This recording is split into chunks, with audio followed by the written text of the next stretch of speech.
Yeah, I saw this. I wanted to watch it with you guys. So I was feeling a little nostalgic yesterday, and for absolutely no reason, I decided to put on the Lilo and Stitch series that I grew up watching. And, I found a lot of really interesting things in that franchise's canon. Like how the inciting incident of the pilot film is Jumba getting abducted and everyone doing everything they possibly can to get him back because he is an integral part of their Ohana. It's almost like he needed to have that redemption arc in the original film because he is so valued to them. Or there's the episode where the experiment that they're hunting turns into your worst fear. And take a look at what Nani's worst fear is. I'm here to take Lilo away.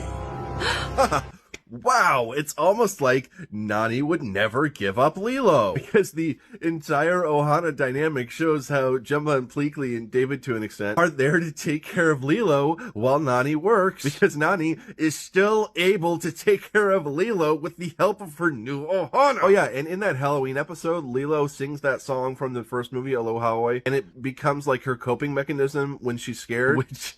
That's really cool that they tied in that really important theme from the first film. I also love this joke from the first episode. Why are you so big? I'm from the 8th planet in the Kreplach system where... I'm from Samoa.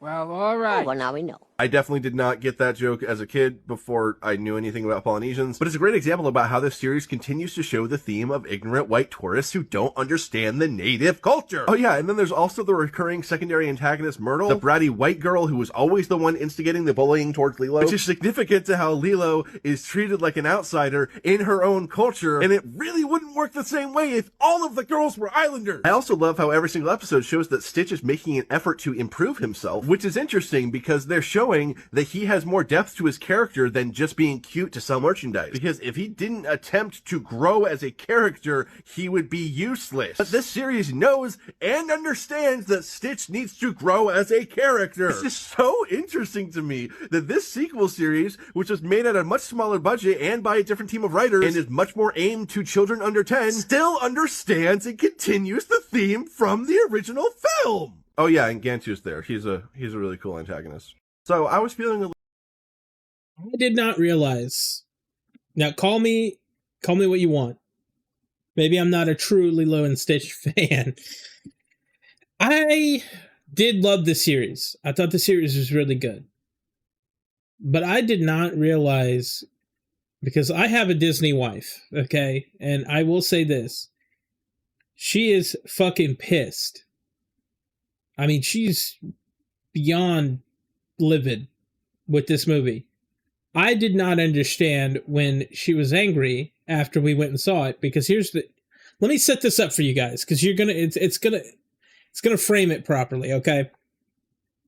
This movie was announced months ago. She was already like, we have to see it, we're gonna see it. They're gonna make a live action Stitch, it's gonna be awesome, awesome. I had to hear about this movie so fucking much. I mean, relentlessly. Okay? It's about the level that she's having here about me wanting to go see this 28 Days Later. I will say this.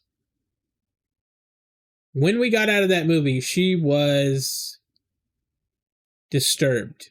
She was visibly shaken and stirred. And I was oblivious to how deep the bullshit in this movie went. They changed fucking everything. They changed so many things. And even the actor, I mean, it goes further than what he says. This is just part of it. This is a drop. The actor that played Pleakley could have been in this movie. And he does on-screen appearances. He's not just a voice. Okay, this man has been acting for a long time. He could have done the voice of Pleakley. Now, as far as Jumba, fair. You think Zach Galifianakis could do a good Russian scientist, but hey, let's just put a pin in that, right? Let's just say that's just up to aesthetics, whatever. I'm going to say this. The movie changed so much that there cannot be a second film. If there is a second film, I'd be very surprised. They have almost intentionally taken something so fundamental to Disney and just put a fucking spear right through it and sat it down and said, look at what we've done. You can't stop us. We can't stop us. It's not happening. There's not going to be a second movie. There shouldn't have even been a first movie if they did it like this. I mean, they've been changing the live actions a little bit. You know, like cutting certain songs, not having certain scenes, changing kind of a little bit the backstories here and there, especially like with Mufasa. But this is fucking nuts. It's like the people who made the movie, the live action movie, just brushed up on what they thought they knew about Lilo and Stitch and said, yeah, we can make a movie about this. They got like the broad strokes, right? And then all the finer details went out the fucking window. Like, if I was making a movie, how hard is it to find somebody who knows about Lilo and Stitch? How hard? I mean, say that you were lazy and you're an executive and you're a director and you're a writer and you're doing all this stuff. How hard is it for you with your infinite budget to say, hey, we need a Disney fan to come in that knows everything about Lilo and Stitch. We need a hardcore Disney fan to come in and tell us. And I'm talking about one of those people that says, well, actually, on episode 100 and blah, blah, blah, at exactly 7 minutes, they exist. Those people exist. Just hire one of them, you know, to sit in and say what is and what is not. I mean, that would be the simplest thing, right? But it's even worse because I feel like they didn't make Gantu for an entirely different reason. I don't know if anyone else saw the aliens in the movie, but they look like hot dog shit. I know that they are supposed to be making a live action movie and making them look realistic. But holy Christ, they did such a bad job with literally everything in that movie. I mean, except for, I think Stitch came out relatively well. I mean, that's the only one that I could think of that did. But holy Christ, dude. All of the aliens in the movie, look like shit. I think some of the criticism here can, and this is valid, okay? You could say that, well, those were drawings and they were in a cartoon format, so when you bring them to live action, of course they're going to look a little bit weird. But boy, you're not going to tell me that in a few months we're going to get somebody who's like, I recreated the characters to look exactly like they looked in the films, but live action. You tell me we're not going to get that video and it's not going to be better than the studio? We will. And it will. We will definitely get that video. I feel like, honestly, we're at a point where these studios suck so bad, you could have paid cosplayers to do some of these movies. You know, not strictly speaking about just Disney, just in general. There's been some people who do cosplay who have made funny videos saying, like, if it were made accurately and all this other stuff, and they put on cosplay stuff.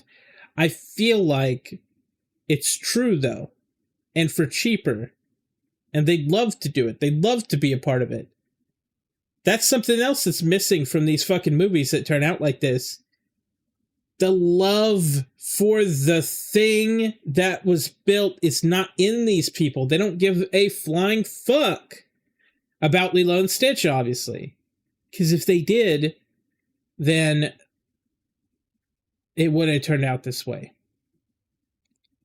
And I feel like having people that love the thing that you're making does matter a lot. I feel like it matters a shitload. And I don't know why there can't be more people like that.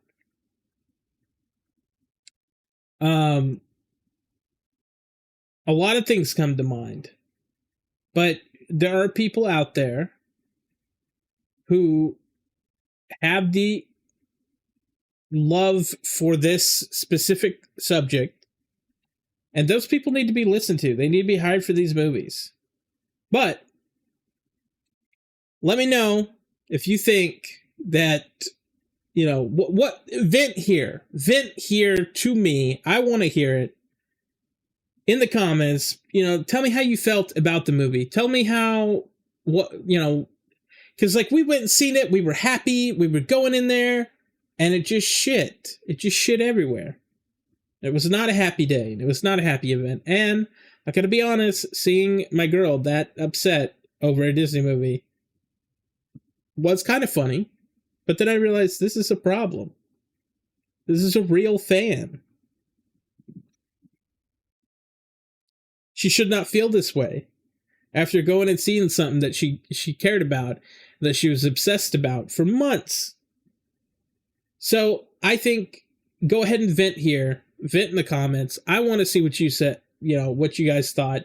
If you thought it was a good movie too, I am more than happy to, you know, see all forms of opinions. We don't discriminate here.